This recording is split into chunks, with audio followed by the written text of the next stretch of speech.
పరిశీలన పోతుంది. ఎన్ని డబుల్ బెడ్రూమ్లు అయినవి, ఎంతవరకు కంప్లీట్ అయినవి, అది కంప్లీట్ అయిన వాటిని ఇప్పుడే ప్రజలకు ఇప్పియాలి. ఇచ్చిన హామీనే కదా.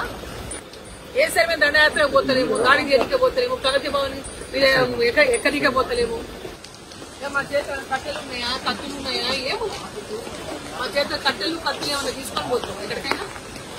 అదే ప్రజలకు ఇచ్చినటువంటి ఇంట్ల గురించి అయ్యా బాబు చూద్దాము, వాటి పరిస్థితి పోతే అనుకుంటే ఒక నియంత్రణ ఈ రాష్ట్ర ముఖ్యమంత్రి వ్యవహారం చూస్తే ఒక హిట్లర్ గుర్తుకు వస్తున్నాడు. హిట్లర్ కథలు విన్నాం, మీరు చూస్తాడు, ఆయన గుర్తుకు వస్తున్నాడు ఈరోజు. కరెక్ట్ కాదమ్మా. తీయండి, వెహికల్ అడ్డం తీయండి. ల్యాండ్ ఆర్డర్ ప్రాబ్లం అక్కడ ఏమీ లేదమ్మా. ల్యాండ్ ఆర్డర్ ప్రాబ్లం అక్కడ ఏమైనా ఉంటే మీరు చెప్పిన మాట వాస్తవం. అక్కడ ల్యాండ్ ఆర్డర్ ప్రాబ్లం ఏముంటుంది మీరు చెప్పండి. అక్కడ ఏమున్నది? అక్కడ ఏమైనా ప్రజలు ఉన్నారా ఇంట్లో? సో ఇది తెప్పియాలి కదా. ఆయనేమో ఫామ్ హౌస్ లో అంటే వాడికేమో దేశాలు తిరిగే. మరి ఎట్లా ఎట్లా వస్తుంది చెప్పండి? ఇది రావాలి కదా. నేను ఐటీ మినిస్టర్ని అని చెప్పి హైఫై చేసుకొని తిరిగితే వేరే ప్రజల కష్టాలు ఎట్లా తిరుగుతాయి? కాదు కదా. అది ప్రతిపక్షంగా మా